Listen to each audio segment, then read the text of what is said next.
It all started on a night when I didn't want to be where I was. The room was too big, the voices too loud, and the laughter had that false gleam of polished silverware that hides the taste of metal. The air was heavy with expensive perfume and expectations, and every word seemed to measure status more than meaning. I found myself running my finger along the golden rim of my plate like someone trying to awaken a memory. When did I start measuring people's worth by the shine of their things? I didn't know the answer. I only knew that I was tired of fitting into molds that never suited me. It was in that instant between a bad joke and a repeated toast that I saw his gaze for the first time. Serene, attentive, a rare kind of attention that seems to listen before it exists. He approached with the water pitcher, asked with a kindness that didn't ask for permission if I wanted more, said my name without me having said it. I didn't understand how. Then I realized. I was the only one at the table who wouldn't look anyone in the eye. He noticed, and I noticed that someone had noticed. At that dinner, they made light of the way he held the bottle, of his neat uniform, of his restrained steps. They laughed at details as if chuckling at a button was enough to explain the world. I stayed quiet, and the silence that night had the weight of a perfumed cowardice. When the lights dimmed and the music became a softer backdrop, I said my goodbyes, taking nothing with me but a discomfort that followed me to the door.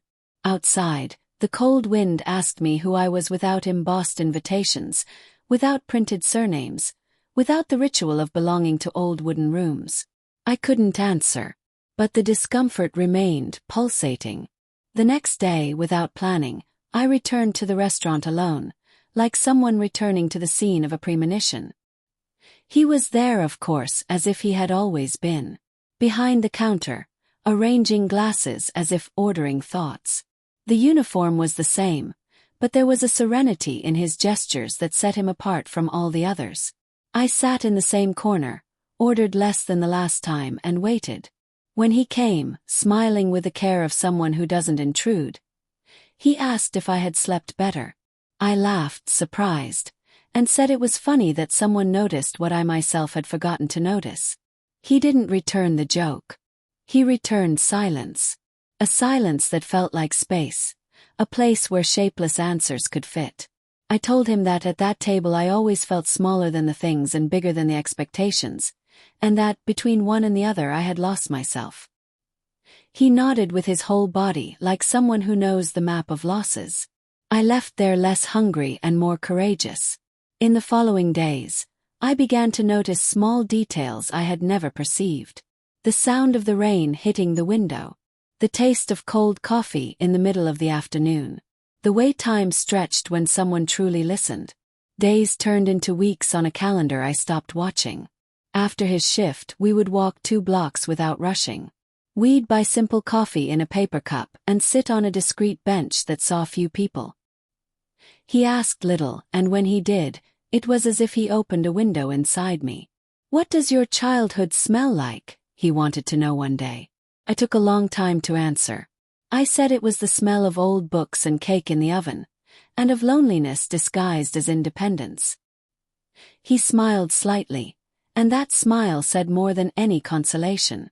On another day, he asked what had taught me to distrust compliments. I was silent for a while. Then I answered, maybe the fact that many of them come with a request. He chuckled softly, a laugh that didn't mock, only understood. And somehow in that instant I felt something inside me which I thought had been asleep for years begin to wake up. One day, unceremoniously, I said I wanted to introduce him to my family. Ethan took a deep breath, like someone accepting a rain they've already seen on the horizon, and said he would go. The dinner happened on a Friday, and to this day I remember the sound of the clock ticking seconds before he rang the doorbell. When my father opened the door, he looked him up and down, not with curiosity, but with judgment. "What is it you do again?" he asked, before Ethan could even say good evening. "I'm a waiter," he replied, with the serenity of someone who doesn't need to fill the silence with explanations. My mother faked a smile and adjusted the napkin on her lap, as if the fabric were a shield against discomfort. My sister Olivia looked at me with an expression that mixed tenderness and alarm. "Is this serious?" Said yes. They said how nice with their mouths, but what a shame with their eyes. During dinner, the questions came like blades wrapped in kindness. Do you have plans to study? Have you worked anywhere else? You know how hard it is to make a living in this line of work, don't you? Ethan answered with patience, without irony, without haste. And the more he answered, the more I saw the discomfort spread across the table like an overpowering perfume. When Ethan stood up to leave, my father said he didn't need to worry about the bill, and handed the card to the night's waiter. I felt the humiliation in the air, delicate as a thin blade. I said nothing at that moment, but I promised myself that that silence would not be my inheritance. That night when we said goodbye, Ethan just said, "Don't blame yourself for those who haven't yet learned to see." And I kept that sentence somewhere deep, where words turn into courage. In the days that followed, I thought about giving up. I thought about running from the discomfort. But there was something in me that couldn't forget the way he looked at the world. Without hurry, without filters, with dignity. And I decided that courage, sometimes, is just choosing to continue even when no one understands why. We got married at the city hall a few months later, with no audience, no speeches, with 2 witnesses who treated us by our first names without asking for surnames. There was no luxury, there was truth. We lived in a small house, where the ceiling creaked when the wind blew and laughter was the most expensive sound we owned. I discovered that love doesn't dwell in grand promises, but in small gestures. In the coffee left on the table, in the hand that waits for the other to cross a fear, in the unhurried shared silence. Old friends disappeared through polite cuts. My parents thought everything was rushed. Olivia stayed. Not because she agreed, but because she loved. She said that if it hurt, I could come back. I thanked her, and decided that, if I ever came back, it wouldn't be to the same place. One afternoon, we were sitting on the living room floor, sharing a cold pizza and talking about nothing, when Ethan asked me, "Are you happy?" I looked around, the wooden floor, the crooked lamp, the fogged-up window, and realized that maybe I was. "I'm learning to be," I answered. He smiled. A few weeks later, an invitation arrived in the mailbox, the kind that weighs more than a regular letter. A charity dinner at a club where the same surnames tend to greet each other with the comfort of those who already know the script. "Bring your husband," the note said, with quotation marks where they didn't belong. Ethan and I talked. He said he would go if I wanted to go. I wanted to. Not out of defiance, but to refuse the idea that the world's rooms were sorting booths for humanity. We went. The hall was vast, the lights cold, and the air smelled of expectation. The conversations floated like cigar smoke. Dense but empty. Questions that aren't questions came dressed in a smile. "And you, Ethan, where are you serving now?" He answered with a dignity that doesn't ask for permission. Between one comment and another, someone mentioned a differentiated investment managed by a fund that bore my family's name alongside other families with silver-plated letters. I knew the fund. I knew where it drank from and what it quenched. Something in the way they spoke of opportunity left a metallic taste in my mouth. We drove home in silence. At the door, Ethan said, "You shouldn't carry the guilt of others." Kept that sentence. It was simple and true. The next day, I knew something was about to change. That morning, the light entered the window in a strange way. Half golden, half tired. Ethan left early, and I tidied the room in silence, not knowing that this would be the last day things still seemed simple. Around noon, the phone rang. An email arrived shortly after, the kind you feel its weight even before opening it. The subject line was my full name. In the body, attached documents. Authorizations, declarations, transfers. Everything seemed to be signed by me. But I hadn't signed anything. I stared at those perfect lines, the curve of my signature drawn with precision, and felt my heart pound in my stomach. The money had left my account for a company I had never heard of, Rook and Alder Holdings. A pretty name, almost poetic, Forest and Chess, but too cold to be a coincidence. Called my father. He answered with a voice that was too calm, like someone who had rehearsed neutrality. He said I must be mistaken, that the signature was mine, that maybe I had authorized it and forgotten. With his every word, a childhood memory returned. The dinners where the truth was molded like dessert, sweet enough to swallow but never nourishing. I hung up before the moral of the story. Ethan arrived late in the afternoon. He found me sitting on the living room floor, surrounded by papers. He looked once, twice, and said only, "We'll find out the truth." And in that moment I realized that love is also this, the kind of courage that doesn't need to scream. The next morning I sought out Ms. Turner, a lawyer with a firm voice and patient eyes, who had handled more wounds than lawsuits. She examined the papers with surgical attention, took a deep breath, and said what I feared and needed to hear. "Someone forged your signature. This is a crime." Asked who? She said she didn't know yet. She asked for time. She also asked for courage. You're going to need strength to hear things you won't want to.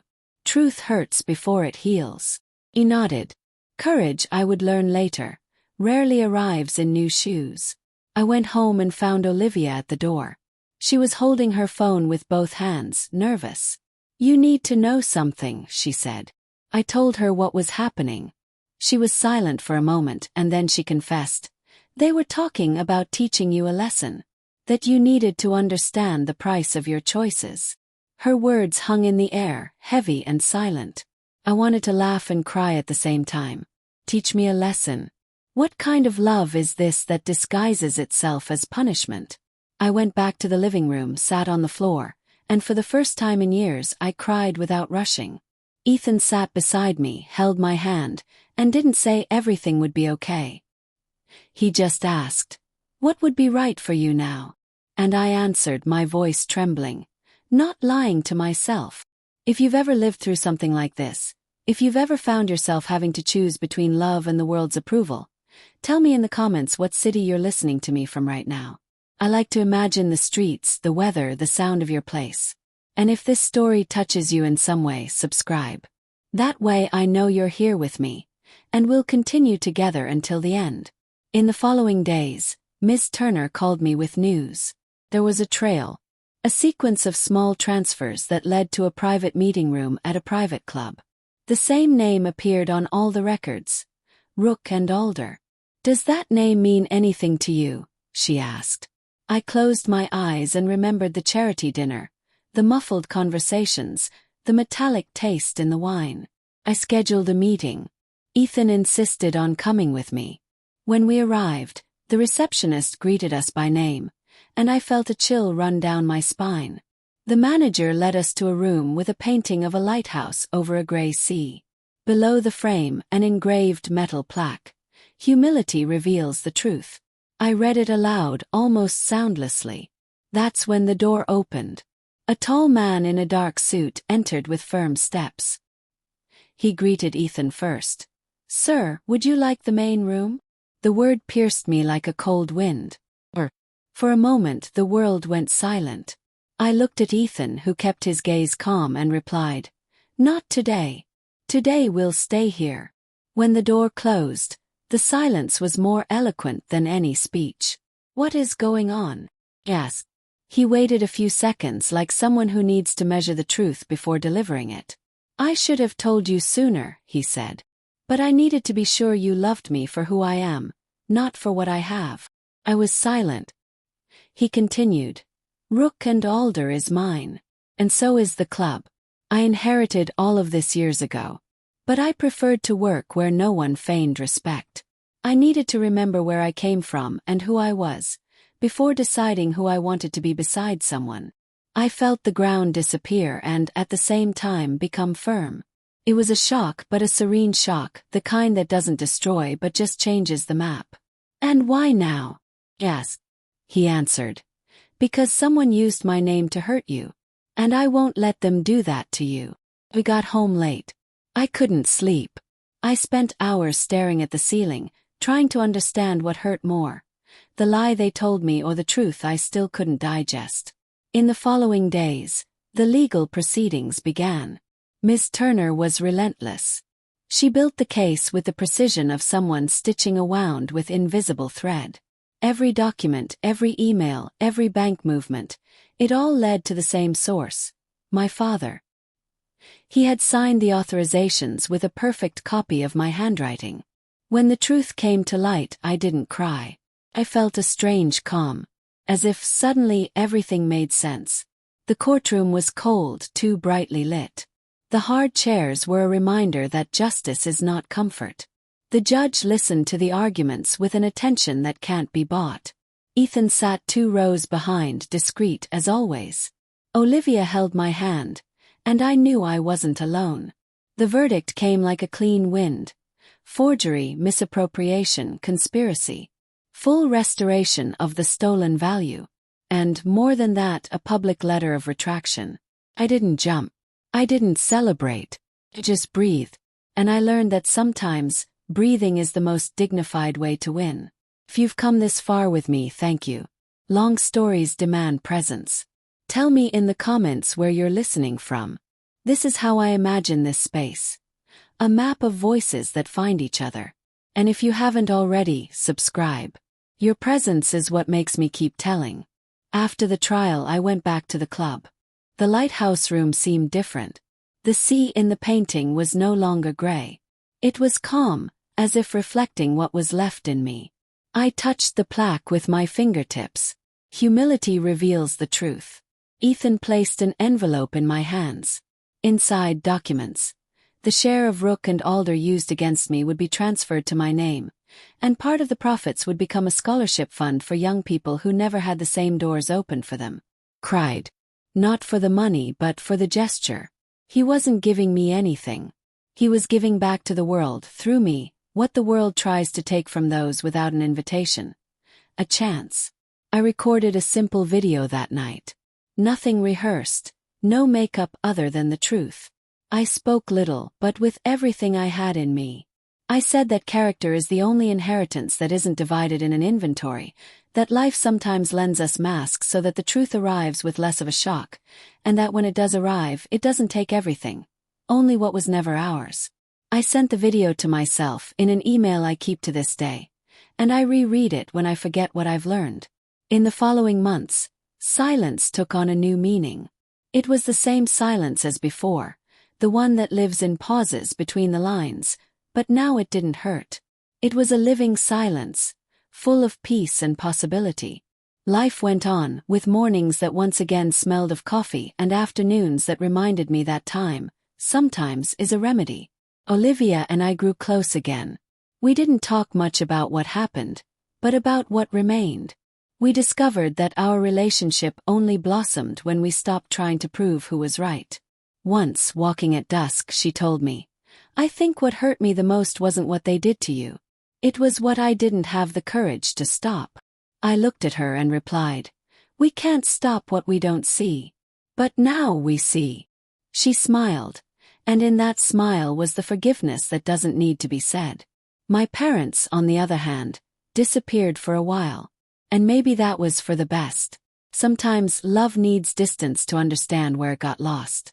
When my mother finally called me, her voice was different, broken, human. She said she couldn't sleep well, that she remembered my childhood, and that now she understood what I meant when I talked about dignity. She asked to see me. Accepted. We met in a park on a cold, clear morning. She arrived early, sitting on a bench, with a colorful scarf that fluttered in the wind. We were silent for a few minutes. Until she said, "I spent my life believing that protecting was the same as controlling. And only now do I realize that control destroys the love it tries to preserve." I took a deep breath and replied, "What I wanted most was for you to see me beyond the decisions I made." She nodded and cried. I cried with her. It wasn't a formal forgiveness, but it was real. Sometimes, forgiveness is just the recognition that everyone makes mistakes trying to do the right thing. Ethan watched me from a distance, leaning against a tree, without interfering. When I reached him, he hugged me and said, "You were always stronger than you thought." And I replied, "No, I just got tired of being weak in the wrong place." In the months that followed, the scholarship fund began to take shape. We chose to call it the Lighthouse Fund, in honor of the lighthouse in that room, which now symbolized not only revelation, but the path back to oneself. We organized the first interviews with the scholarship recipients. young people with stories that pierced me like mirrors. A girl named Anna told me she had been working since she was 13 to support her mother, and that she studied at night in a technical course. A young man named Ben said his biggest dream was to learn music, but that no one took him seriously because there's no future in that. I looked at each of them and saw fragments of our story, the versions of what we could have been if we hadn't had the chance to start over. In one of the meetings, one of the mentors suggested that I publicly share my story to inspire donors. I hesitated. "My story is my scar," I said. Ethan replied, "Yes, but sometimes scars become maps for those who are still lost." That's how I agreed to speak at an event about reconstruction and resilience. I went on stage with trembling hands, but a steady heart. I didn't talk about numbers or about losses. I talked about choices. I told them that sometimes life forces us to lose what we thought was indispensable, only to give us back who we really are. In the end, I asked, who here has ever felt ridiculed for choosing the right love, the honest path, the silent faith? And hundreds of hands went up. In that instant, I realized that my voice wasn't just mine. It was an echo of many people tired of asking for permission to exist. If you're still listening to me, thank you. Tell me from where? From which city, which corner, which part of the world are you following me from now? I love imagining the map of voices that reach me. And if you haven't already, subscribe. This story only makes sense because there's someone on the other side. The weeks passed, and routine found a new balance. Ethan went back to working some nights by choice. He said the clinking of glasses reminded him of where it all began, and that, somehow, serving was what kept him connected to simplicity. I would wait for him on the same bench, and when he arrived, he would tell me the stories of the customers. The joys, the sorrows, the small human ironies. And I realized that, deep down, he had always been an observer of the world. One night it was raining hard. He arrived soaked but smiling. "You won't believe what happened today," he said, dropping his coat on the chair. He told me that a man, visibly wealthy, had treated him with arrogance, complaining about the weather, the service, everything. Until, upon paying the bill, he recognized the name on the card. It was Ethan. The man turned pale, apologized, and Ethan simply replied, "It's okay. Today, I'm just someone serving someone else." I laughed, and I realized how he could transform even humiliation into grace. "You never get revenge, do you?" "Yes," he answered. "Revenge is too heavy to carry. I'd rather leave the weight for those who choose it." That sentence stayed with me.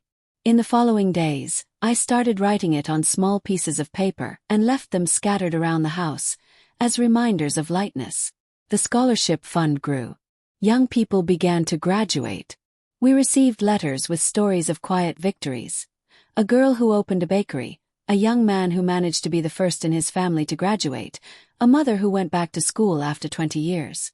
And reading each one, I felt that true justice wasn't the one from the courtroom, but the one that blossomed when someone got a new chance. One day I received an unexpected message. It was from my father. "I wanted to see you. Just to talk." Said yes. We arranged to meet at a small cafe, far from any old memories. He arrived thinner, older, and with a tired look in his eyes. "I lost a lot," he said. "But what hurts the most is having lost the right to listen to you without guilt." I stayed quiet. He continued, "You taught me without meaning to what courage is. And it took me too long to learn." I looked at him and saw, for the first time, not the man who hurt me, but the man who also didn't know how to be different. "Courage isn't the absence of fear," I replied. "It's doing the right thing even when you're trembling." He nodded, and in that instant, without rehearsal, I felt forgiveness arrive. Not the fairy tale kind of forgiveness, the real kind that doesn't erase anything but lightens the weight. In the following months, I turned the video email into an open letter. I called it "On What Remains When Everything Is Gone." In it I wrote, "Love isn't what withstands the storms, it's what learns to dance in the rain. Wealth isn't what shines in your pocket, it's what remains when the noise ends. And the truth is what gives you back a clean mirror." The letter went viral unintentionally. People from all over the world started writing. People from places I never imagined reaching. I received messages from Chile, Nigeria, Canada, the interior of India. Each one carried an echo. I went through this too, and I realized that pain changes languages, but overcoming it always speaks the same one. If you are still here listening to my voice, I want to thank you. And I want to ask you something simple. Comment where you're listening from. It's one of the things I love most, imagining each city, each window, each person. And if this story has touched you, if it has reminded you of who you are, subscribe. That way we continue together, one chapter at a time. Sometimes at night, when the world is asleep and the wind whispers through the cracks in the window, I find myself remembering the first time I saw him in that restaurant, with a water pitcher in his hands and that serene gaze. The man everyone mocked was, in fact, the only one there who truly saw people. Smile. Because I understand now that nothing was by chance. Life has a curious way of hiding blessings in unlikely places. Sometimes, love arrives disguised as humility. Sometimes truth comes dressed in pain. And almost always, a new beginning looks like an end. I learned that there is no inheritance more valuable than character, no wealth more lasting than peace. That greatness doesn't dwell in brightly lit rooms, but in the hands that help without being seen. And when someone asks me if I still believe in happy endings, I answer, no. I believe in honest beginnings. I married a waiter everyone mocked, and I discovered that greatness is not measured by the uniform but by the soul. And today, when I think about everything we've lived through, I can only feel gratitude. Because life taught me that humility reveals the truth. And it's that truth that keeps me whole. Always.